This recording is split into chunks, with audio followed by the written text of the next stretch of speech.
Baik, kita mulai. Ya. Terima kasih teman-teman semua yang sudah datang. Hari ini kita akan melakukan workshop reguler kembali setiap sebulan sekali untuk Cardano Ecosystem. Pembicaranya seperti biasa Bro Dion, dan Bro Jordi. Tapi kebetulan Bro Jordi berhalangan di workshop kali ini. Jadi kita hanya ada Bro Dion. Jadi acaranya hanya 1 jam, tidak 2 jam seperti biasanya. Ya, silakan Bro Dion mungkin bisa perkenalan diri dulu. Oke, selamat malam semuanya. Terima kasih sudah datang malam ini waktu Jakarta. Assalamualaikum warahmatullahi wabarakatuh. Semoga ya perkenalkan nama saya Dion. Kalau di Twitter saya ada, nanti kalau ada tag-nya saya kasih itu Setiotomo Twitter. Saya cukup aktif lah di ini bantuin Bro Andrea sama Bro Yan di komunitas Cardano Indonesia. Semoga harapannya ya malam ini sebenarnya ngobrol sharing mengenai ekosistem Cardano seperti yang terakhir. Dan mudah-mudahan kita bisa saling berbagi ilmu sama berbagi pengalaman di sini. Itu aja sih. Oke, terima kasih Bro Dion. Saya belum perkenalan diri. Halo semuanya, nama saya Andreas. Saat ini aktif mengurus Cardano Indonesia. Jadi Cardano Ambassador Indonesia juga untuk translator sama meetup organizer. Kalian mungkin kenal saya juga di Discord Cardano Indonesia maupun di Cardano Forum atau di Telegram. Baik, jadi sebenarnya ini workshopnya reguler. Setiap sebulan sekali kita akan adakan untuk yang Cardano Ecosystem. Jadi membahas update terbaru dari project-project yang ada, yang jalan atau yang akan jalan di Cardano blockchain. Nah, oke, acaranya 1 jam. Nanti kalau ada pertanyaan bisa langsung ditaruh di chat aja. Nanti akan kita bacakan dan dijawab oleh Bro Dion atau saya satu persatu. Terima kasih. Silakan Bro Dion, bisa di-share screen-nya.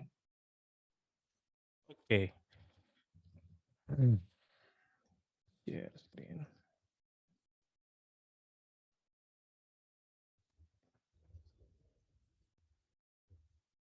Oke, semoga udah kelihatan ya. Ini share screen-nya udah kelihatan semuanya? Ya, udah kelihatan Bro Dion. Oke, tadi seperti Bu Andreas informasi bahwa workshop ini kita lakukan reguler. Ada di meetup link-nya, kalau sudah belum ada yang belum ikutan bisa silakan masuk ke meetup.com Cardano Blockchain Jakarta, search-nya atau masuk ke Discord kita, nanti ada link-nya di sana. Kita akan lakukan ini reguler. Mungkin santai aja ya, saya coba share lagi, ulangin lagi. Kita dulu di yang ekosistem pertama itu udah pernah share cara risk management untuk ngelihat suatu ekosistem di dunia kripto gitu ya. Ini agak beda. Kenapa agak beda sama dunia yang kita jalan sekarang? Karena kita di dunia yang desentralisasi ini kita harus bertanggung jawab sama action kita sendiri. Maksudnya apapun itu dari segi investasi, teknologi, ataupun pengetahuannya kita cari sendiri, kita dalami sendiri, dan kita ambil resikonya sendiri. Disitulah plus minusnya di dunia desentralisasi. Jadi kalau teman-teman udah pernah lihat, dulu saya pernah update bahwa salah satu source yang oke untuk kita ikutin ini kurang lebih di Coin 98 Insight ini ada Cardano Ecosystem yang cukup update, tapi ini terakhir masih 17 November. Mungkin teman-teman udah pernah lihat ini dan mungkin ngelihat ada ekosistemnya yang berkembang terus ya, banyak sekali ekosistem baru yang sekarang sudah live. Bahkan yang cukup marak itu adalah dari sisi DEX. Kalau yang belum udah pernah ikutin dunia kripto, DEX itu adalah Decentral Exchange. Jadi kalau teman-teman sekarang mungkin banyak beli Cardano-nya atau pernah berinvestasi di kripto melalui Centralized Exchange atau CEX, kalau di Indonesia itu ada Indodax, ada toko kripto, ada Pintu, dan lain-lain. Itu namanya Centralized Exchange. Sementara di dunia kripto itu ada yang terkenal dengan namanya DEX, jadi Decentralized Exchange. Simpelnya adalah kalau CEX itu kita bertransaksi di dalam suatu perusahaan yang dikontrol oleh satu entity, contohnya seperti toko kripto misalnya contohnya, atau Indodax. Sementara Decentralized Exchange kita bertransaksi di luar yang dikontrol satu entity atau dioperate oleh suatu smart contract. Nah, disitulah biasanya dari suatu DEX itu akan lahir produk yang sangat menarik berikutnya atau men-trigger seperti namanya DeFi, jadi decentralized finance. Mulai dari yield farming, ada namanya bercocok tanam keuntungannya di dunia finance, atau bisa juga dari segi liquidity atau dari segi DeFi-nya sendiri, apakah itu borrow dan lending dan lain-lain yang cukup marak ya. Oke, ini adalah ekosistemnya per 17 November. Mungkin nanti kita bisa cek di Guardian atau yang source yang lebih update, tapi kurang lebih ini yang berkembang sekarang dan yang kemarin kita lihat. Jadi DeFi itu akan berkembang setelah DEX-nya jadi. Kenapa? Karena dia butuh suatu platform untuk bertransaksi dan melakukan kegiatan-kegiatan lainnya di dunia yang depannya DEDE itu, decentralized. Itu terus mungkin saya mau share ulang lagi mengenai risk. Ini ada satu, ini kelihatan ya. Kalau ini saya waktu itu sempat save, ini adalah risk management crypto trading. Ini basic rules-nya sebenarnya. Jadi kita tahu nggak cuma di Cardano atau di layer lain, bahwa ini adalah sama, nanti linknya monggo dilihat, tapi kurang lebih adalah kita harus mengerti bahwa kalau kita dicek itu seperti Binance tahun 2018 mereka kena hack, itu karena mereka di centralized exchange. Terus ada juga, kita juga beresiko untuk kena ban di suatu negara kalau kita di ban, tapi di Indonesia saat ini kripto sangat, menurut saya sangat didukung pemerintah karena dianggapnya adalah komoditi dan itu menjadi digital asset kita semua gitu ya. Terus ada liquidity risk. Ini sebenarnya nanti kita bahas lebih lanjut nanti di dunia DeFi atau di DEX itu ada liquidity risk juga di sana yang kita harus ambil kalau memang mau yield farming di sana. Terus tentunya ada market risk, ini biasa price action di kripto sangat volatil, jadi harus mengerti kenapa volatil dan kenapa itu memang terjadi di kripto. Lalu ini juga operational risk, ini nggak bisa di trade, intinya nggak bisa ada suatu transaksi yang tidak bisa dieksekusi di sisi kita waktu withdrawal. Ini bisa terjadi di checks, di contohnya di crypto exchange yang ada sekarang itu terjadi. Kadang-kadang mereka ada maintenance, kadang mereka ada gangguan network, apapun itu kita tidak bisa kontrol dan itu terjadi, pernah terjadi dan mungkin akan terjadi lagi. Yang perlu kita mengerti adalah kenapa resiko-resiko itu terjadi. Jadi contohnya kita beberapa kali mengalami ketika market lagi high volume, contohnya kayak waktu bulan Mei tahun lalu, itu sampai centralized exchange yang besar seperti Binance pun pernah hold withdrawal gitu ya. Jadi ini sebenarnya ada hubungannya dengan liquidity-nya dia juga. Jadi kalau teman-teman harus mengerti bahwa walaupun centralized exchange, mereka juga punya batasan liquidity. Artinya kalau bayangin di suatu bank cabang gitu ya, atau bank misalnya kita punya ada bank tradisional kita, terus dia punya stok dolar dan yen gitu ya, dan itu bisa terbatas kalau setiap orang beli dan sangat banyak permintaannya. Jadi pada satu sisi akan terjadi over demand dan itu dan centralized entity itu tidak bisa memberikan trading pair itu, jadi tidak bisa terjadi. Jadi liquidity-nya kurang, itu terjadi. Kalau di DEX itu juga bisa terjadi ketika liquidity pair itu berkurang. Itu nanti kita bahas di belakangan. Ada yang terjadi tadi hari ini atau kemarin itu baru terjadi di chain lain. Nanti yang kita bahas. Itu terus mungkin soal risk itu di luar, karena mungkin teman-teman banyak dengar kripto untungnya besar gitu ya, price action-nya bagus, volatil, ada ke bawah ke atas. Tapi ketika kita masuk ke step yang lebih dalam, memang kita harus tahu risk-risk ini ada gitu. Yang berikutnya yang sekarang cukup marak di dunia kripto adalah pembahasan mengenai stable coins. Jadi stable coin risk, dan ini udah hubungannya dengan kalau bisa dibilang masalah keberlangsungan suatu currencies di suatu negara. Jadi ini ada bacaan bagus kalau teman-teman mau lihat, McKinsey yang keluarin Oktober 11, mereka sepertinya kemarin juga ada update bulan Desember, tapi kurang lebih mereka bahas kenapa stablecoin itu penting dan mereka merasa harus dilindungi dengan segala macam resikonya. Saya coba highlight aja beberapa. Ini waktu bulan Oktober ECB, European Central Bank, ini mereka lagi discuss mengenai digital euro. Mungkin nanti Bro Andres juga ada berita-berita di seberang sana, tapi kurang lebih mereka lagi melakukan banyak project atau testing atau pilot di sebelah sana. Saya tahu ada chain lain yang lagi bekerja keras dengan British Pound gitu ya. Mereka lagi coba bikin CBDC. Terus di sini mungkin saya highlight juga 3 triliun stable coin in Tether dan USDC kemarin beredar gitu. Jadi mereka mulai melihat ini menjadi ancaman dari sisi digital bank gitu ya, dari segi penerbitnya termasuk central banks. Terus ini oke saya highlight lagi. Jadi di sini dijelasin jelas banget bahwa kadang-kadang kita lupa bahwa stable coins itu sebenarnya yang menjaga kalau kita bilang hold the waters gitu. Jadi mereka yang menampung semua nilai-nilai aset itu di digital aset kripto. Kalau USDT atau USDC nggak ada, impact-nya pasti akan cukup signifikan, walaupun nanti akan terkoreksi dengan cara lain. Terus di sini masih ada banyak pembahasan yang saya coba mungkin teman-teman bisa baca.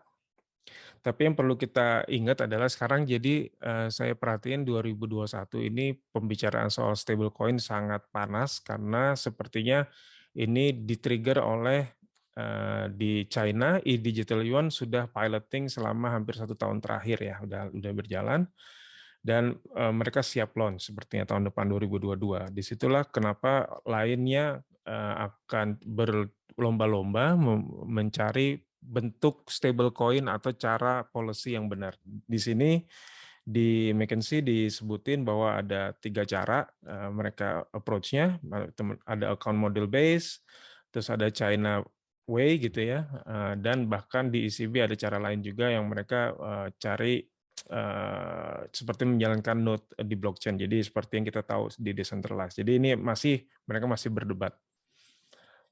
Oke, mungkin itu aja. Terus terakhir yang kita tahu di China sekarang digital yuan sudah berjalan. Mereka melakukan pilot sejak Januari 2021 dan di sana provider yang akan jalan seperti kita duga adalah perusahaan swasta mereka yang didukung itu grupnya Alipay. Itu aja kalau mengenai stablecoin mungkin teman-teman bisa baca lagi. Nanti kita sharing lebih lanjut dengan ini. Ini ada report lengkapnya kalau mau baca-baca dari McKinsey, Deloitte juga ngeluarin yang sama. Oke.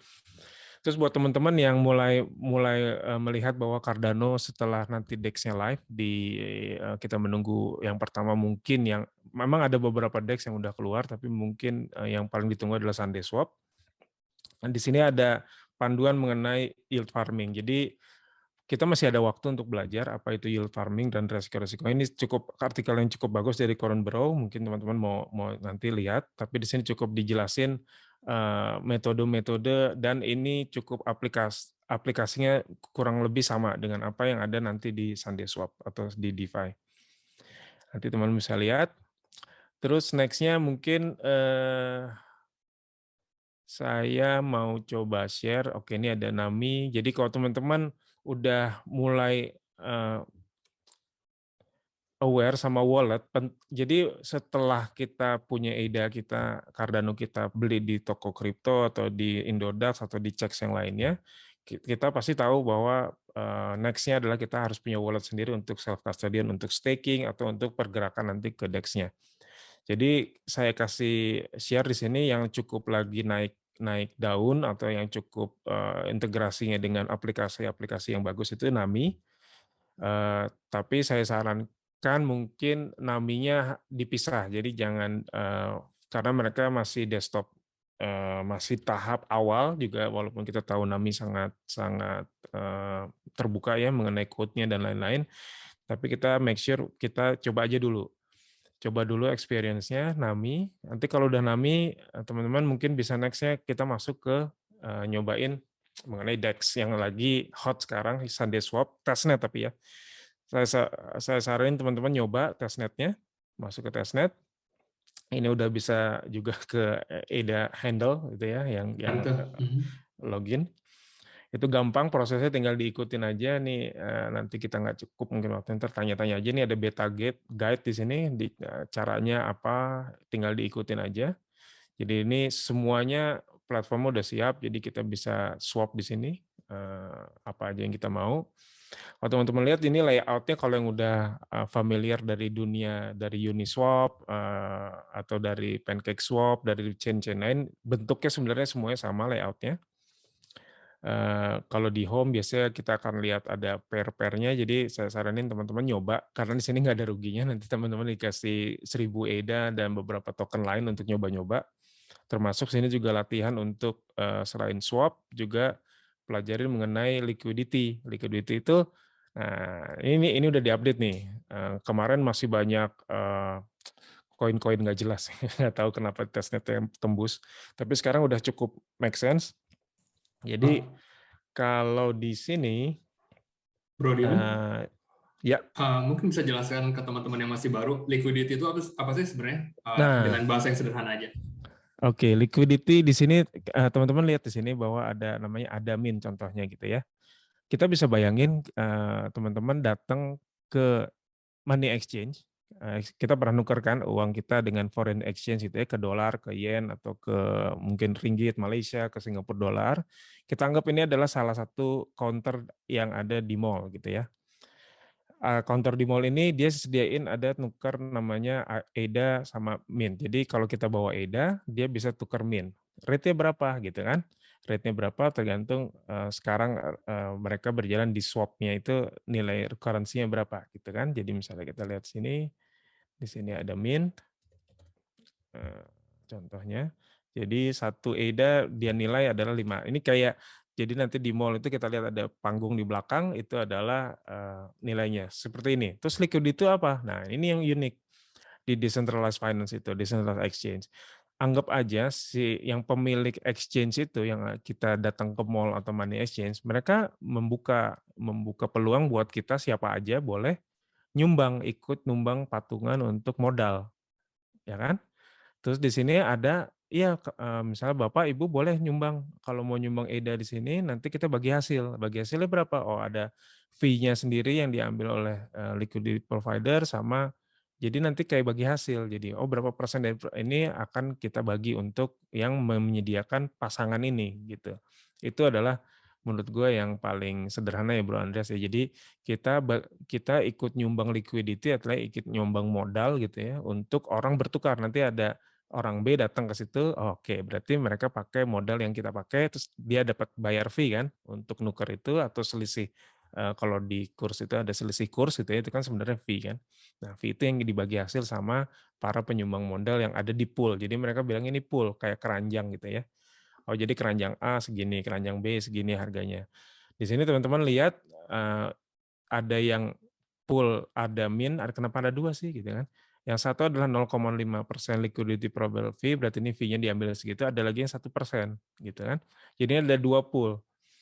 Kenapa ini ya begitulah market bebas itu seperti itu. Mungkin nanti pool ini liquidity-nya berkurang dan ini lebih banyak karena mungkin lagi jarang barangnya gitu ya, istilah mint-nya misalnya kurang, ya kita terpaksa harus ambil liquidity probable fee-nya lebih tinggi gitu. Ini benar-benar open market seperti ini.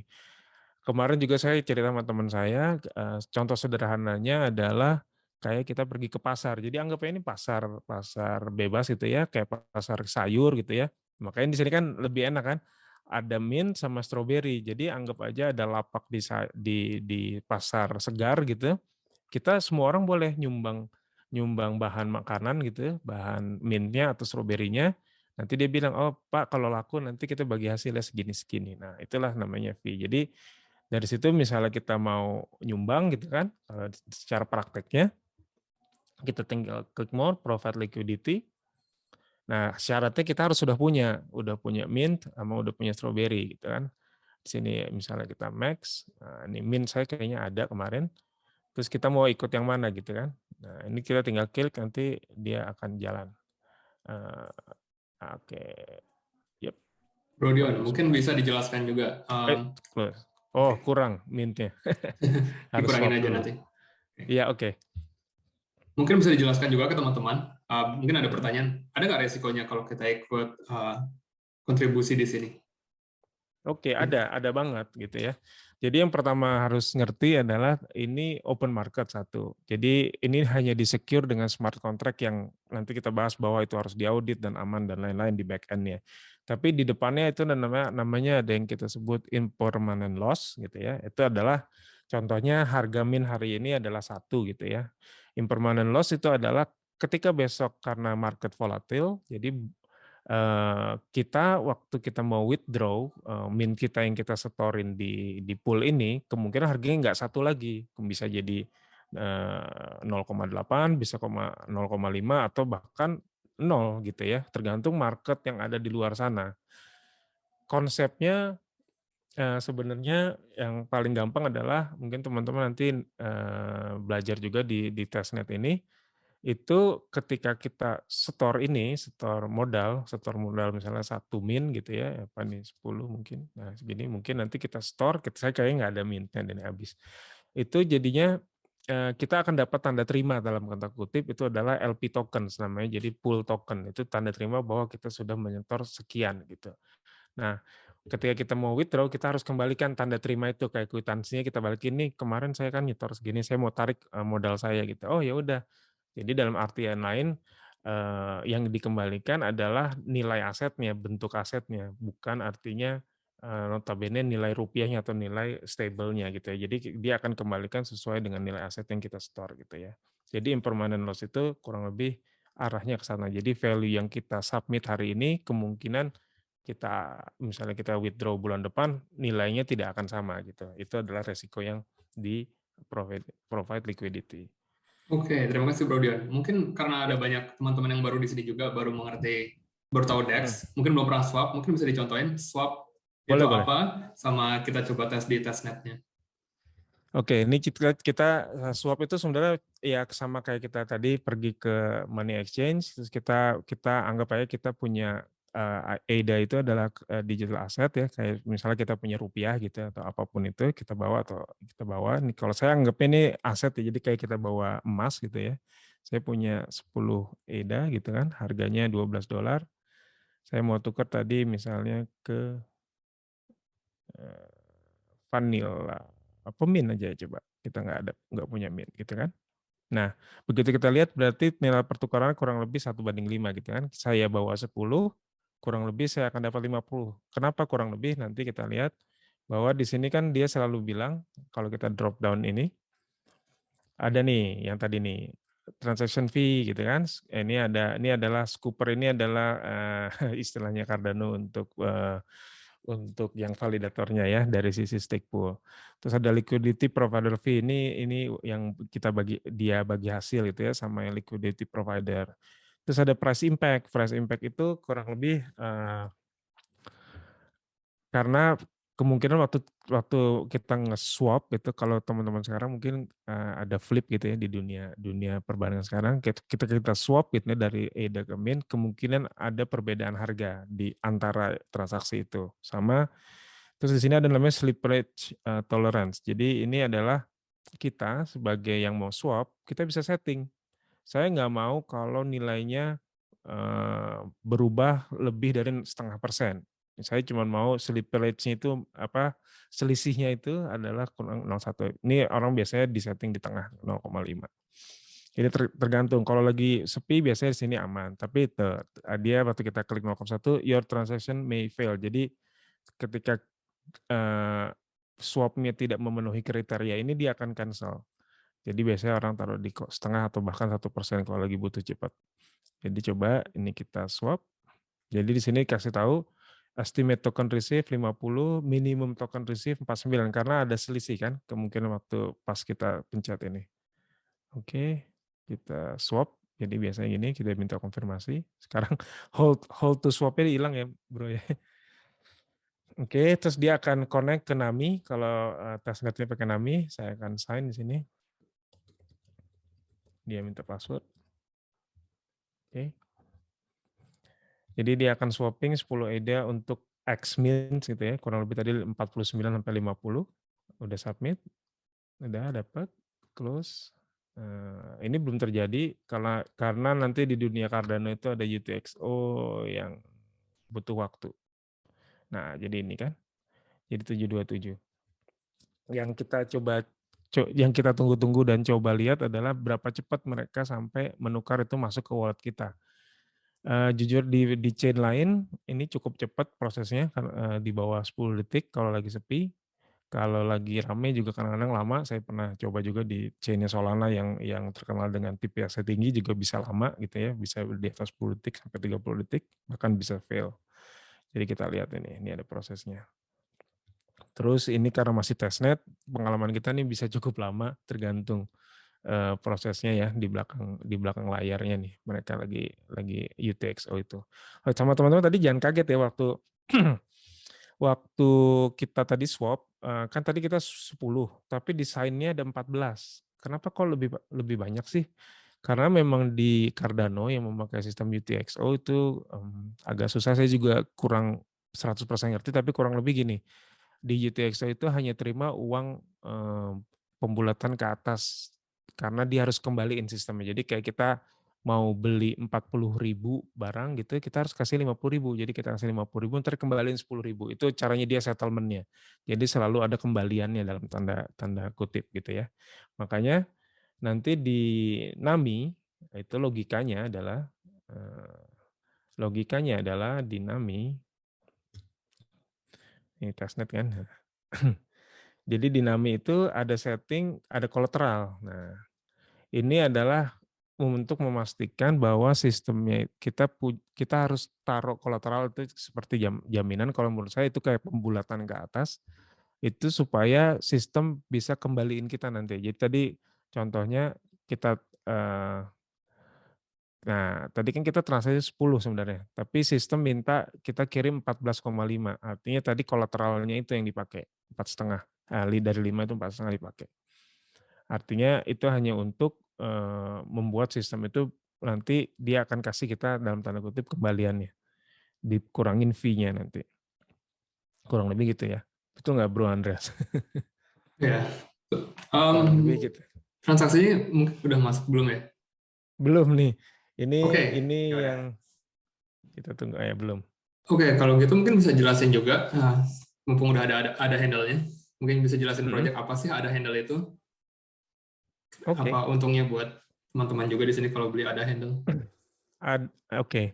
Ada handle kalau buat teman-teman mungkin di dunia dulu yang sebelumnya di dunia finansial biasa itu di sini dulu ada kalau yang pernah punya account Genius ya punya dulu itu kita bisa bikin account number daripada account number yang angka semua mereka bikin seperti layer di atasnya bahwa itu bisa kita rubah jadi alphanumerik gitu ya nama kita itu untuk memudahkan kita untuk bertransfer antar address kontak kita. Jadi nggak harus ingat nomor account orang.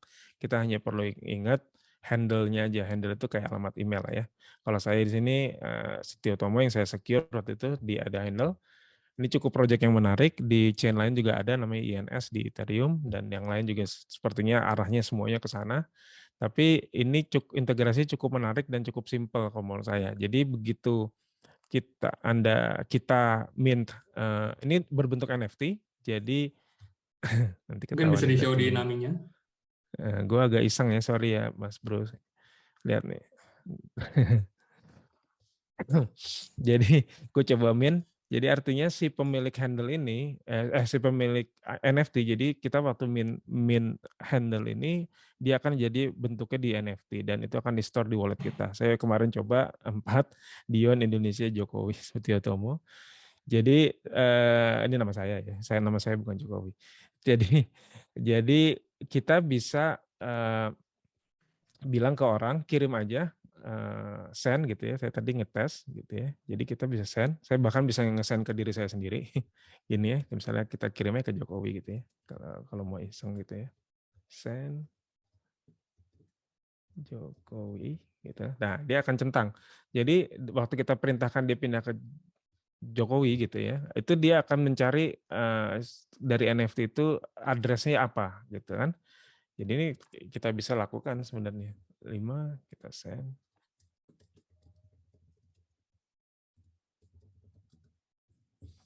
dia akan send, dia akan ke wallet kita. Dia akan otomatis kita nggak perlu tahu lagi address yang rumit, misalnya address kita yang seperti ADDR ini. 1 Ya, spesifik. ADDR ini kan tes ya, testnet ya. Ini kita nggak perlu lagi nge-save ini. Kita bisa pakai handle itu. Dan handle itu menurut saya penting banget, tapi juga harus memperhatikan security, privacy. Kenapa?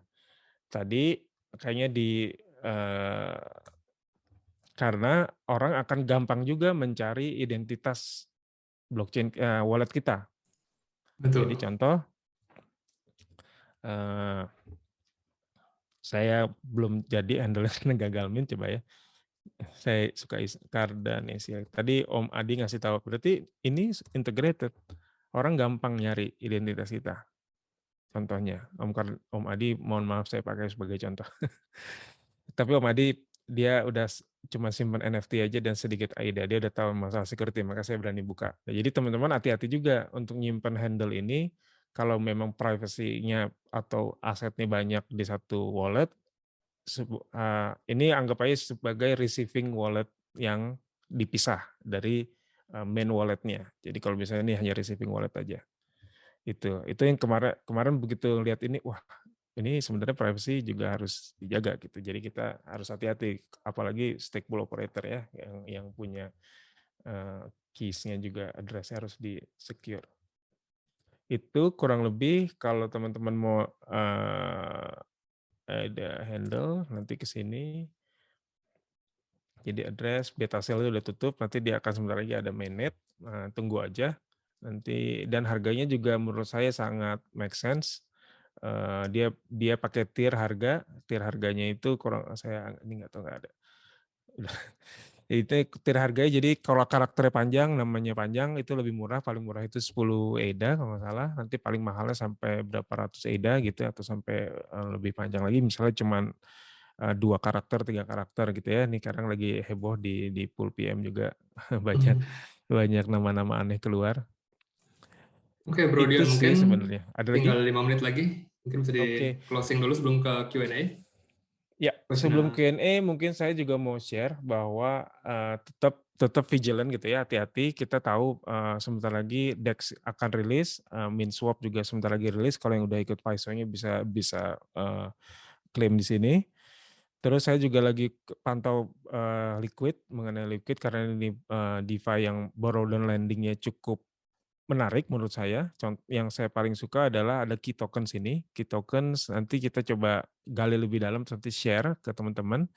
Tapi kurang lebih konsepnya adalah kita bisa borrow, lending atau ikut DeFi di Liquid tanpa kita harus kirim aktual EDA kita ke custodialnya dia seperti di chain lain. Jadi kita bisa keep seperti kita staking, tetap di wallet kita hanya terima tanda terima dalam tanda kutip yang berbentuk Q tokens, key ada, key apapun itu, dan dia akan lakukan snapshot untuk melakukan DeFi kita. Menurut saya kalau ini berjalan dengan baik, ini cukup sangat secure untuk prosesnya.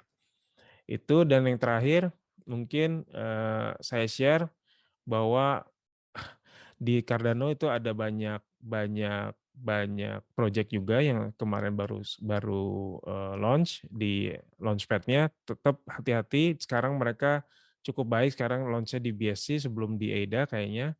Di sini banyak, ada kemarin ada Meowshop, saya tadi sempat review, cari-cari info, dan kayaknya saya juga masih nggak tahu yakin apa enggak ini websitenya, dan mereka launch ada segala macam. Menurut saya bersabar, kita lihat 2-3 bulan ke depan, saya lebih baik tunggu seperti SundaeSwap, Maladex gitu ya, ada DEX yang cukup dalam mereka untuk mempersiapkan ini semua. Kita lihat progres seperti apa, baru kita coba lihat mana yang paling secure atau yang terbukti ya, battle proven.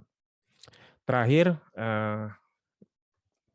Bro, ini jangan lupa hari ini diumumin kalau di Phantom Network Chain mereka baru kena dalam exploit hack, yaitu adalah di Grim Finance, dan mereka kehilangan $30 juta karena ada celah di smart contract-nya. Jadi disinilah kita tahu bahwa ini nggak main-main gitu. Jadi hati-hati, teman kita yang sharing itu cukup cukup baik tadi di grup Telegram. Makanya dari situ Cardano dari jauh-jauh hari sangat concern mengenai ini. Ini yang teman-teman juga harus tahu bahwa mereka lagi siapin supaya smart contract di Cardano at least ada suatu layer sertifikasi untuk menyaring, nggak seperti Apple Store. Jadi kalau nggak kayak dulu, inget nggak Android dulu banyak banyak banget aplikasi yang berantakan gitu ya, dan bahaya, banyak malicious-nya. Tapi nggak seperti Apple juga yang terlalu close. Kayaknya mereka akan kasih satu layer di mana mereka bisa audit atau menyarankan untuk diaudit di platform itu, seperti jadi kayak dApps yang selalu disinggung-singgung adalah DApp Store itu kan. Nah, betul, Tapi kita lihat ya seperti apa. nanti kita ada namanya Plutus di App Store, itu buatannya IOHK. Jadi semua dApps yang ada smart contract-nya di blockchain Cardano akan diaudit secara mendalam di situ sebelum bisa dapat verified atau bisa masuk ke di App Store-nya.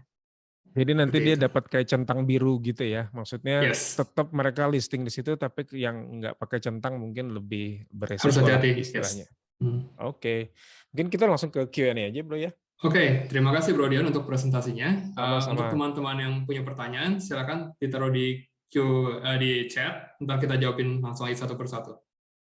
Oke, ini ada pertanyaan uh, dari Bro Andi. Berarti memang masih belum untuk airdrop Sunday. Yes, mungkin Bro Dion bisa jawab. ISO di Pertanyaannya, Sunday kan belum mulai ya. oh belum.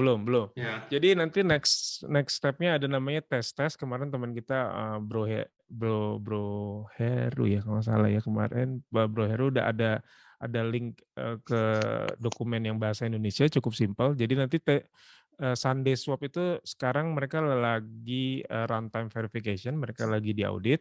Kayaknya mereka nanti akan semi paralel, dia akan launch namanya tes. Jadi tes rasa katanya. Jadi sebenarnya ini cukup menarik untuk teman-teman ikutin di Sunday Swap Medium-nya udah diupdate. Jadi intinya itu adalah sama kayak IDO tapi nggak menjadi real token gitu. Maksudnya dia cuma ngetes harganya itu berapa sih di pool itu. Jadi itu seperti testnet sebenarnya. Tapi Oke. nantinya akan menjadi kenyataan angkanya. Nanti coba lihat aja progresnya, itu akan sangat menarik. Dan itu berjalan selama 10 hari nanti tes itunya. Saya nggak tahu itu jalan di testnet dulu atau langsung mainnet, nggak tahu. Oke, ini pertanyaan berikutnya dari Bro Rian. Boleh pembahasan sedikit mengenai MinSwap sama Genius Yield yang sedang VISO saat ini? MinSwap ya kita lihat aja, kita lihat gimana prosesnya. Yang pasti yang udah ikut FISO-nya MinSwap udah bisa klaim token-tokennya, token mintnya di tadi yang saya share. Kita lihat, karena kita nggak tahu apa yang di belakang hasil audit seperti apa, kayaknya belum keluar dari hasil auditornya atau seperti apa. Toh yang saya lihat juga setelah diaudit juga di chain lain banyak yang kena juga gitu, exploit ya. Jadi kita benar-benar harus lihat dari sisi pemakaian gitu, nggak usah buru-buru, karena toh di Cardano juga kan masalah token value-nya itu akan nanti market sendiri yang tentuin. Jadi jangan terlalu FOMO, kita lihat aja proses seperti apa. Karena sekarang kan udah ada beberapa DEX yang seperti Musli, ada 1, 2, 3 DEX. Teman-teman hati-hati karena bukan smart contract-nya aja, tapi liquidity-nya. Kalau liquidity-nya rendah, kurang lebih nanti slippage-nya tinggi. Jadi bisa waktu swap lagi nggak kosong gitu ya, nggak ada liquidity, nanti akan rendah, atau nanti ya kalau naruh just be careful lah, hati-hati lah. Oke. Kalau yang liquidity masih rendah. Itu aja. Oke, berikut pertanyaan dari Bro Rizky. Plutus application backend apa kabar? Setahu saya sih sekarang udah berubah, di-upgrade dari backend menjadi framework sih, Plutus Application Framework. Itu masih lagi testing di testnet oleh Plutus Pioneer sama tim IOHK saat ini. Oke, mungkin ada teman dari Bro Dion soal Plutus Application Framework atau backend? Nggak ada sih, karena Oke, gue bukan yes. di dunia itu, jadi kita lihat progresnya aja dari sisi sebelah user. Ya, oke, siap. Setahu saya sebagai Plutus Pioneer saat ini lagi dites, udah berubah dari application backend menjadi framework dan lagi dites. Kemudian pertanyaan dari Bro Imam Kusairi. Izin bertanya Mas, bisa dijelaskan kembali tentang liquidity? Mungkin penjelasan singkat mengenai apa itu liquidity tadi. Bro Dion mungkin bisa diulang. Iya, oke. Tadi kayaknya di chat juga ada Bro Andre nih. Bro Andre juga jelasin mengenai decentralized exchange sama centralized gitu ya. Jadi liquidity itu beda dengan ya akan ada intinya itu seperti kita ada satu keranjang basket gitu ya, isinya ada 2 pair, ada semangka misalnya sama sama tahu gitu ya, gampangnya. Jadi selama liquidity semangkanya masih sebanyak yang tahu ditaruh di situ misalnya 1:1, itu liquidity-nya akan masih bagus atau cukup banyak dibandingkan dengan demand-nya. Misalnya satu hari ada yang mau dalam 1 jam ada yang swap misalnya 10 tahu, itu rata-rata gitu. Selama mereka masih menjaga liquidity di atas itu, maka kemungkinan failure atau apapun itu akan menjadi rendah. Nah, makanya cukup harus hati-hati ngelihat logikanya juga berapa banyak liquidity yang di-provide dalam satu pool. Karena kalau liquidity-nya rendah, itu terjadi pernah juga di chain lain itu nantinya akan failed atau harganya akan menjadi berantakan. Oke, Bro Dion. Oke, ini Bro Yoga angkat tangan. Mau ada pertanyaan kah? Langsung direct atau Mau mau bro, tulis di chat? pakai voice juga boleh, jadi enak kalau susah. Oke, menunggu Bro Yoga, kita jawab dulu. Pertanyaan dari Bro Danang. Ini kena Cardano kalau di CoinMarketCap kenapa masih numpang di smart contract Binance ya? Padahal udah punya smart contract sendiri. Apakah bakal mandiri seperti Solana atau blockchain lain? Ya, Cardano kan mandiri seperti Solana dan blockchain lain. Ya ini mungkin CoinMarketCap-nya error aja kali. Iya, atau belum. Terus pertanyaan dari Bro Andi, sempat lihat ada testnet Sunday, ada LP Berry dan lain-lain. Itu masih uji coba ya, men? Yes, masih testnet. Ya, Belum di mainnet. makanya Pak paling ini sebenarnya masa yang paling enak kalau testnet itu sambil nunggu gitu, coba-coba aja. Karena nggak ada rugi ya kan itu semuanya free. Oke, berikutnya dari Muhammad. Mau tanya Kak, project DeFi-nya Cardano belum selesai ya Kak? Project DeFi-nya kan ada banyak. Kayak, mungkin Bro Dion bisa jelasin? Oke, project DeFi-nya Cardano itu cukup banyak ya kandidat-kandidatnya tadi saya coba share itu ada di sini gitu ya. Ini cukup banyak. Jadi memang yang sekarang yang kita tunggu-tunggu yang cukup di-highlight itu adalah Liquid. Ya kan selain DEX-nya. Jadi Liquid itu yang paling dipantau karena sama malah DEX sebenarnya. Finance dia juga ada borrowing-nya. Jadi dua itu mungkin juga yang cukup ditunggu-tunggu mungkin ya itu sih dua itu sih sebenarnya. Oke, thank you. Kemudian pertanyaan Monggo nih. berikutnya dari Bro Riko Antareja. Mel dan Mala mohon dibahas sedikit. Melt. Ada info terbaru kah? Jujur sih, oh ya Melt lending borrowing sorry ya. Tadi Liquid, Melt, Paribus juga cukup heboh. Ini kalau institusi besar nih mereka via ke Nexo kayaknya. Jadi Melt itu terlalu banyak update terakhir-terakhir ini. Mereka sepertinya lagi siap-siap untuk audit dan lain-lain. Saya juga ngelihat bahwa Melt udah selesai IPO-nya, jadi Betul. tinggal nunggu next step-nya kayaknya. Jujur saya nggak ngikutin karena memang nggak ada waktu untuk ngikutin Melt waktu itu, karena waktu pernah coba mau baca juga, dokumennya lumayan ya. Oke, ya udah. Gitu. Oke, mungkin ke pertanyaan berikutnya dulu. Sebentar, saya coba cek. Bro Yoga, angkat tangan ada Ya, Bro ini, Yoga monggo. mungkin bisa Bisa unmute aja. unmute, langsung ditanyakan. Halo, Bro Yoga. Oke, sambil Nggak angkat nunggu, tangan ini ya. ada pertanyaan dari Bro Andi. Apakah ada grup Telegram, Discord, Twitter, tempat kumpulnya Cardano Indonesia? Ini udah di-post juga di chat. Kita ada Twitter, Discord, Telegram, Twitter belum di-handle, Instagram udah ada juga, sama kita ada Cardano Forum, sama ini, Meetup ini. Jadi silakan join ke Telegram, Discord, Twitter, dan Meetup kita. Iya, mungkin Oke. salah satu yang saya saranin memang secara nggak langsung akhirnya dulu dimulai dari Telegram, akhirnya sekarang crypto space itu pindah ke Discord. Jadi mau nggak mau, memang kalau mau lama udah yakin mau ke dunia kripto, mau nggak mau harus setting Discord karena di sana semua sumber informasinya dan Twitter. Tapi ya dua itu kurang lebih. Oke, thank you Bro Dion. Berikutnya pertanyaan ini dari Bro Indra Lasmana. Bang, maaf pemula, kok di blockchain-nya Cardano banyak DEX atau yang swap-swap kayak SundaeSwap, MinSwap, Maladex. Nah, itu yang utama dipakai kayak PancakeSwap yang mana ya, Bang? Mungkin Kita Bro nggak tahu. Dion? Hmm? Kita nggak tahu. Kita cuma bisa sekarang asumsi ada 3 besar yang cukup aktif gitu ya. Dari awal itu ada SundaeSwap, ada MinSwap, ada Maladex. Tapi akhirnya ini keluar yang banyak, ada ADAX lah, ada apa segala macam. Cuman waktu yang bisa menjawab. Kita lihat aja nanti mana yang liquidity-nya tinggi. Kalau saya Oke, sih patokannya itu aja. thank you. Kemudian dari Bro Arif, bisa kasih contoh simple business use case yang potensial bisa dipakai oleh SundaeSwap, masih rada ngawang-ngawang. Oke. Apa ya? Kira-kira ya. Kira-kira yang paling make sense sebenarnya launch pool sih. Kalau mereka mau bikin pool itu akan sangat menarik. Mudah-mudahan kayaknya saya baca-baca bisa. Jadi kalau teman-teman di sini punya project gitu ya, saya nggak tahu nanti apakah mereka seperti itu yang terjadi di PancakeSwap waktu itu. Jadi bisa punya launch pool. Jadi misalnya ada yang punya Indonesia kita gitu, misalnya mau bikin pool tertentu gitu ya, misalnya poolnya Bro siapa tadi Bu Andi gitu ya, bisa bikin token Andi gitu ya, di pair sama Sande gitu ya bisa aja gitu. Dan itu Oke. bisa menjadi karena semua boleh bikin pool sendiri di situ kalau projectnya bagus. Saya Hmm. nggak tahu apakah nanti semuanya akan di-approve otomatis atau ada ininya, sortirannya. Oke, ini ada pertanyaan dari Bro Dani. Udah ada OpenSea plain equivalent, isinya ngebantu template smart contract. Belum ya untuk smart contract Cardano? Mungkin yang sedang in development. Saya belum ada PAB. informasi juga. Mungkin bisa ngecek Cardano developer, websitenya Cardano developer.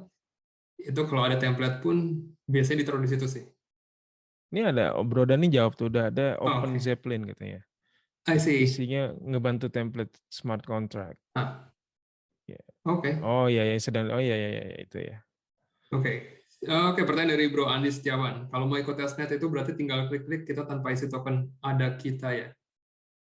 Ini Ya pakai token adanya, token ada testnet juga. Ntar bisa ngambil di faucet. kasih ada faucet itu kayak lemari Kita gitu. kita Lemari nggak tes gitu. keren sih sebenarnya. Dia kita dikasih ada buat testing di testnet. Iya, nanti dikasih token Oke. free itu untuk Kalau mungkin mediumnya ntar bisa di-share gimana caranya kalau mau testing di Sunday. Oke. Kemudian pertanyaan berikutnya dari Bro Andre. Boleh langsung ke webs. Oke, bukan ini jawaban. Oke, dari Bro Andre lagi. Apakah ada project metaverse di ekosistem Cardano? udah dijawab sih di bawah tuh benar ada Pavia. Pavia itu kayak kayak sandbox-nya gitu ya. Kalau udah Mhm. ngikutin Mungkin bisa share Karnokopias juga screen, mirip. Bro. Tunjukin Boleh. aja websitenya Pavia sama Cardano Village, Cornucopias. Kita punya apa lagi sih? Itu apalagi tuh? Ini ada Pavia IO. Hmm. Pavia ini menarik, jadi ini termasuk salah satu. Jadi mereka udah sekarang versi 2, walaupun saya jadi mempertanyakan apakah nanti ada versi 3 dan versi 4. Jadi ini kan kayak kok nggak ada ujungnya gitu kan. Jadi scarcity kemana. Tapi kayaknya ini memang mereka harus lakukan karena mereka punya project yang cukup lebar gitu ya. Jadi di sini kalau Bro buka Pavia, makanya di NFT store itu sangat Pavia selalu di top 5 karena contoh gini Cardano Indonesia Hub gitu kita harusnya punya nih Pavia satu nih patungan terus nanti bikin metaverse ini buat nongkrong itulah Oke. kurang lebih atau kalau teman-teman punya global punya store gitu ya online store ini use case-nya menurut saya ya itu sangat make sense sekali ngincer tanah di sebelahnya siapa gitu jadi orang begitu dia jalan-jalan di situ ngelihat oh ini ada toko dari Indonesia jual ini gitu dan itu bisa menjadi interaktif di situ. Mhm. Terus kalau Cornucopias ini kurang lebih sama. Dia kalau kemarin ikut summitnya Cardano kurang lebih rasa-rasanya sepertinya kayak itu gitu ya. Kalau di sini ada dia lebih ke gaming. Nanti kita lihat proses seperti apa. Tapi kurang lebih ini adalah play to earn games yang biasa. Saya yang seperti biasa audit dulu ininya tokennya segala macam. Kemarin IDO udah selesai. Mereka launching di Razer sama di Vent. Kita lihat nanti perkembangannya seperti apa. Oke, thank you Bro Dion. Ini ada pertanyaan lagi dari Yang Bro menarik sih, Ramdan. Oh ya? adalah oke. Yang menarik itu sebenarnya GameFi. Kalau mungkin saya agak-agak miss GameFi di Cardano itu apa? Kalau teman-teman belum Cardano Warriors? Cardanovirus itu GameFi ya? Oh iya benar. Itu GameFi ya. Itu yang pertama kali, yang udah paling lama.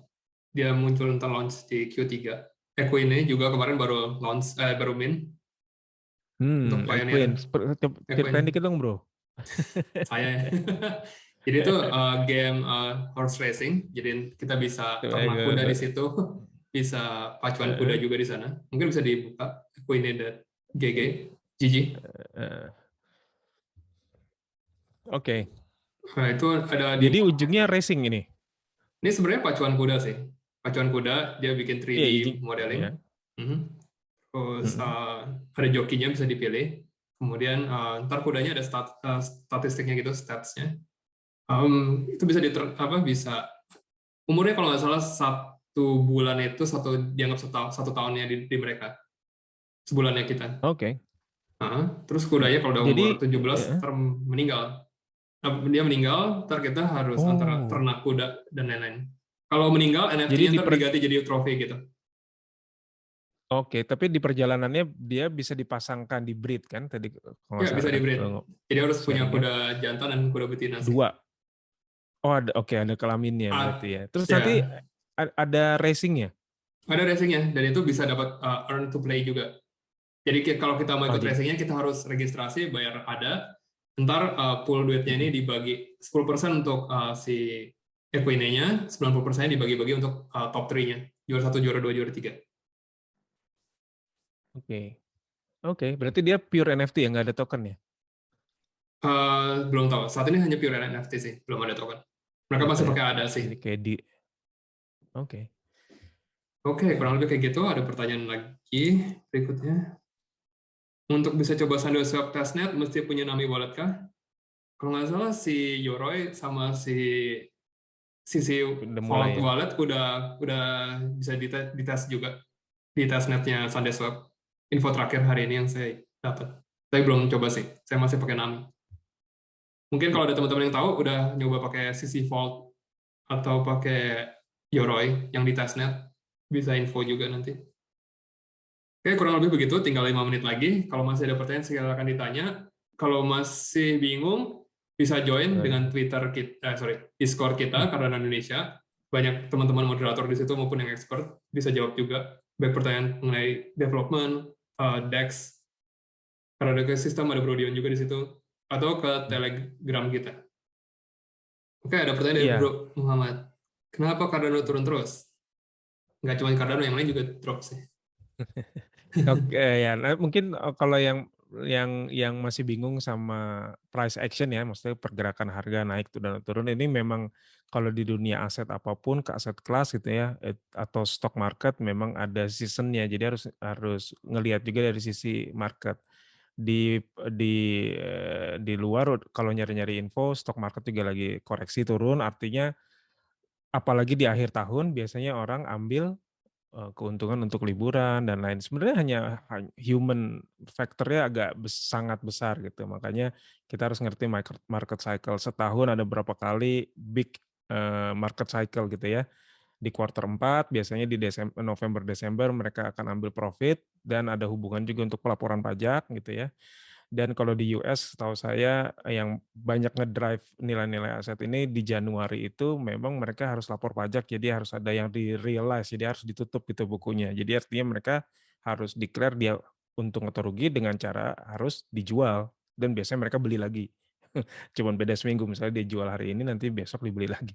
Tapi itu harus menjadikan laporan. Jadi teman-teman mungkin bisa bisa cari infonya kalau masalah market action itu semuanya sama di aset kelas apapun tuh ada cycle-nya, jadi namanya market cycle. Kalau di sini Bro Andre bilangnya dinamika pasar. Itu memang terjadi di mana-mana. Terima kasih Bro Dion jawabannya, sama Bro Andre juga. Thank you udah dibantu. Oke, ada pertanyaan lagi yang mau nanya? Kalau masih bingung tadi, mungkin bisa di-share lagi Bro Dani atau Bro Andre link ke Cardano Indonesia, Discord, Telegram. Tadi, iya. Teman-teman sering mulai aja yang mungkin belum belum punya Discord, kalau memang masuk ke dunia kripto memang banyaknya di Discord. informasi-informasinya. Mulai ke sana atau join ke Telegram itu lumayan untuk harian info. Cuman kalau mencari info yang terkoordinir biasanya di Discord. Ya, Bro Danang, gimana? Oh, mungkin lupa di mute, Bro Dan. Oke, nggak apa-apa. Sorry. Kepencet. Ya, nggak apa-apa. Nggak apa-apa. Nah, jadi sebenarnya sih kalau mau info-info Cardano ekosistem terbaru, biasanya kita juga kalau untuk Cardano di Twitter tuh banyak banget. Jadi tapi kita biasanya share juga di Discord maupun di Telegram Cardano Indonesia. Jadi teman-teman silakan join, sama juga join meetup Cardano Hub Jakarta ini. Kita setiap bulan di minggu ketiga setiap bulan kita akan adain reguler acara seperti ini supaya teman-teman bisa tahu perkembangan ekosistem terbaru dari DEX, lending maupun yang lain-lain. Nah ini join meetup Cardano Blockchain Jakarta. Ntar eventnya kita post di sini sama summary-nya. Saya biasanya taruh juga di Cardano Forum. Kebetulan Cardano Forum kita juga ada punya bahasa Indonesia kategori khusus. Jadi kalau ada yang mau punya pertanyaan silakan juga ke forum. Tapi biasanya kita aktif di Telegram maupun di Discord. Mungkin Bro Dion ada tambahan juga mengenai proposal. Yap, mungkin teman-teman juga tahu bahwa sekarang bisa dibuka juga linknya mungkin. Proposal itu sedang berjalan, jadi namanya Adia Scale. Nih kalau ini. Jadi Cardano punya project namanya Project Catalyst. Di sini Adia Scale ini adalah tempat masyarakat Cardano gitu ya, itu mengajukan proposal-proposal untuk mendapatkan funding. Dan kita Fund 7 ini, putaran ini, jadi Fund 7, itu kita ada 4 proposal, mungkin nanti kasih linknya sama Bro Andreas, ada yang mengenai Community Hub Workshop ini sendiri, kita akan meminta funding untuk mendapatkan untuk keperluan operasional juga. Bisa dari dibuka, situ terus di scroll down. Oke, mungkin di sini mana ya? Di bawah lagi. Community events ya? Bukan, multilingual. Community Hub, Scale Up Cardano Hub. Ini bawah lagi. Terus satu lagi ya, ini kiri. Yes. Ini workshop ini kita pakai. Jadi masuk terus pencet lagi browse idea. Nah, ini kita pojok kiri atas nih, paling gampang. Jadi Cardano Hub Indonesia Workshop ini adalah salah satu proposal yang lagi diajukan oleh tim kita semuanya yang ada di sini kurang lebih. Itu dibantu dengan Bro Andreas sebagai Cardano Ambassador. Di sini kelihatan ada program-programnya nih selama 12 bulan 12 topik atau setiap minggunya kita akan jalankan first week dan third week. Jadi sebulan 2 kali lah. Nanti kita atur apakah ada libur besar atau apa kita atur, tapi intinya seperti itu. Nah, ini nanti teman-teman yang udah punya hold Cardano di wallet non custodial kayak Yoroi, Nami atau apa itu sudah bisa daftar. Masih terbuka ya daftar untuk registrasi voter ya? Masih sampai Januari. Jadi sampai Januari. Install Catalyst Voting App. Tapi itu hanya di mobile ya, jadinya kan? Hanya di mobile, betul. Android maupun iPhone. Jadi ada di Google Play.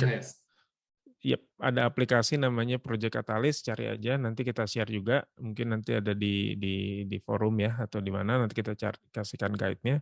Tolong kita dibantu untuk di voting karena dengan ini dihitungnya itu adalah voter count. Jadi untuk satu ide, satu suara. Iya, satu suara. Tapi yang dihitung vote masih minimum 500 ya. Minimum harus 500. Yang valid untuk ikut ke voting adalah minimum hold 500 ADA di walletnya. Jadi 500 dan ke atas. Itu kita minta. Kita tidak stake 500 ADA. Jadi untuk registrasi mungkin bisa di search di Google Play Catalyst Voting. Bisa ya? Di sini bisa ya? Bisa. Google Play terus spasi Catalyst Voting. Sorry. Catalyst Voting, yes. Jadi kita nggak stake. Jadi untuk kalian bisa registrasi di sini, kalian harus punya minimal 500 ADA di wallet kalian. Kemudian kalau saya di stake, ya oke. Nah itu, Catalyst Voting IOSK, install ini di Google Play. Nah, ini oke. Kita nggak, ya oke. Kurang lebih kayak gini sih. Perlu stake ya, intinya. Ini bukan staking. Dan kalian nggak kehilangan ada apapun selain biaya untuk registrasi aja 0,17 ADA. Untuk sekali aja cukup. Jadi kalau ada kalian nambah segala macam, suara kalian juga nambah. untuk satu ada itu satu voting power kayak gitu. Nah, kalian bisa bantu proposal-proposal dari Indonesia dengan cara nanti votingnya kalau nggak salah di pertengahan Januari atau di minggu kedua Januari. Ntar akan kita infokan kembali. Oke, seperti itu. Jadi ntar kalian bisa lihat proposal-proposalnya yang di Catalyst Fund 7, satu fund itu 3 bulan. Yang tertarik bisa join Discord atau Telegram. Jadi download ini untuk dicoba ya kan. Terus satu lagi bro, yang tadi gue sebutin juga, kita nggak pernah lupa bahwa ya, the next steps nanti mungkin di meetup berikutnya kita akan bahas soal banyak mengenai Atala Prism. Ini juga harusnya ada di sini. Jadi teman-teman, yes. Oke, Atala Prism. Ini. Lu bisa Jadi buka websitenya sih, lebih menarik. bisa. Nah teman-teman, mungkin saran saya kalau yang ke arahnya akan ke sini karena ini adalah digital identity. Jadi kayak iktp kita tapi dalam blockchain. Intinya seperti itu. Dan ini purely digital. Bisa Di lihat sini demonya teman-teman mungkin. langsung ke demo aja. Klik ke demo. Terus nanti klik launch interaktif ini. Nah, ini tadi saya udah nyoba-nyoba juga. Nanti di sini kalau teman-teman udah download Atala Prism ini, nanti dia akan bisa nge-scan kayak Lindungi Peduli kita gitu ya sekarang. Jadi dia akan bereaksi. Jadi seperti ini kita contohnya kita bisa nanti gimana sih caranya? Oh ini nanti ini saya scan, ini bisa di-scan. Kalau saya ambil handphone saya, mungkin sekali aja nih saya iniin. Tadi saya udah siapin ada Atala Prism di handphone saya. Jadi sekarang saya scan. Ini Ini masih demo contohnya ya? adalah, iya ini masih demo. Ini jadi handphone saya, ini handphone saya arahin ke layar, saya scan QR code-nya. Nah di sini dia minta, apakah Anda would you like to connect with Metropol City? Oke, saya connect, saya confirm di sini. Ini untuk generate. Nah, jadi dia ini identity. asumsinya adalah nama saya Jowong ini. Oh, kamu Jowong ya gitu kan? Yap, betul nama saya Jowong. Jadi di sini akan teman-teman cobain aja Atala Prism-nya karena ini nanti salah satu yang lagi kita propose juga oleh Bro Andre juga di Idea Scale itu mengenai DID dan ini menurut saya ini akan sangat berguna buat kita. Benar-benar sangat berguna banget. Khususnya di Indonesia itu sangat berguna banget. Dan ini use case-nya akan sangat banyak sekali. Jadi dari awalnya, sini, yes. Ya. Mungkin saya bisa jelasin sedikit. Jadi proposal kita Boleh. adalah gimana kita mau implementasi atau adopsi DID atau Decentralized Identity itu di Cardano blockchain. Jadi pertama kita coba implementasi bikin membership Cardano Indonesia menggunakan si Atala Prism ini di Cardano blockchain. Seperti itu sih. Ntar kalau mereka udah launch di mainnet, kita akan coba. Kurang lebih seperti itu. Silakan Bro Dion, kalau masih ada lagi. Iya, jadi teman-teman bisa kebayang nih tadi saya baru interaksi lagi bahwa saya harus centang ini. Jadi interaksinya adalah government ID ini dia minta KTP saya nih istilahnya. Saya share, saya boleh share dan oke gitu kan. Ketika saya klik oke dia akan menjawab ini bahwa ini confirm. Jadi inilah ke depannya seperti ini blockchain juga cara kerjanya. Jadi teman-teman bisa bayangin bahwa ini akan impact-nya akan sangat bagus banget karena mungkin teman-teman mikir apa bedanya sama sekarang iktp gitu ya, kita di-scan, bahkan saya bilang iktp itu nggak berhasil selama iktp kita masih difotokopi gitu kan. Tapi yang benar itu adalah sebenarnya karena ini blockchain ini sistem Atala Prism yang saya ngerti adalah dia mempunyai pendekatan zero knowledge. Artinya, anggap aja si Atala Prism ini kalau di film Avengers itu kayak Jarvis nih. Jarvis yang komputernya si Tony Stark. Dia ketika ditanya sama government apakah membutuhkan kredensial tertentu, dia tidak perlu buka semuanya. Jadi dia hanya kasih tahu, misalnya dia hanya proof of employment, dia sudah bekerja di Decentralized Inc. contohnya di sini. Dia nggak perlu tahu si Joe ini rumahnya di mana, umurnya berapa, nggak perlu. Karena yang perlu ditanya hanya apakah dia benar dia sudah bekerja atau enggak. Betul, mungkin saya bisa tambahkan sedikit. Boleh. Jadi sebenarnya konsepnya si Atala Prism ini atau Decentralized Identity adalah kita punya KTP. Kalau kalian masuk ke suatu tempat, misalkan bar, kalian kan sebenarnya hanya ingin menunjukkan nama saya siapa, umur saya ada di atas 17 tahun. Tapi kenyataannya kita harus tetap orang yang meriksa KTP kita bisa melihat semua data kita. ya kan? Nah, kalau pakai decentralized identity ini, kita hanya menyerahkan data-data yang mau kita kasih aja. Saya cuma bisa pilih nama, Andreas, umur, sekian. Atau saya cuma mau ke bank, saya mau buka suatu account, saya cuma ngasih mau alamat saya di mana, saya nggak perlu ngasih agama, segala macam, itu bisa. Jadi itu keuntungannya pakai decentralized identity. Kita, yang punya data, kita punya hak untuk ngasih data yang kita mau kasih. Seperti itu. Betul sekali. Itu bayangan besarnya kalau dari saya bro, itu adalah nanti pilkada, pemilu di Indonesia. Kalau kita tahu pemilu terakhir teman-teman yang di Indonesia itu ikut pemilu, bahkan ini selain korban aset dan pikiran dan uang, korban jiwa banyak hanya untuk membawa ballot itu yang kita coblosan itu dari desa balik lagi ke tempat perhitungan. Itu menurut saya ini akan sangat membantu kalau memang berhasil. Mudah-mudahan dari effort kecil seperti ini kita di komunitas kita coba ini pilotnya, dan ini menjadi hal yang menurut saya sangat nanti impact-nya sangat besar di kehidupan kita. Itu aja sih. Oke, baik, kurang lebih seperti itu aja workshop kali ini. Nanti kita di Januari akan ada lagi workshop untuk Cardano Ecosystem ini. Ntar kita Bro Dion sama Bro Jordi akan bawa update terbaru mengenai DEX, mengenai Liquid mungkin ya, kalau hopefully. Let's see. Ntar wallet terbaru juga. Jadi tunggu aja, silakan join meetup Cardano Hub Jakarta ini, sama join Cardano Indonesia Telegram maupun Discord grupnya. Ntar kita akan info-infokan di situ juga. Kalau ada pertanyaan bisa ditanyakan di situ juga. Ada Bro Dion, ada saya, ada Bro Andre, ada Bro Dani, dan Bro Yan dan teman-teman lainnya. Kurang lebih seperti itu. Terima kasih buat kawan-kawan yang sudah hadir di malam hari ini. Oke, terima kasih. Sampai jumpa di workshop berikutnya.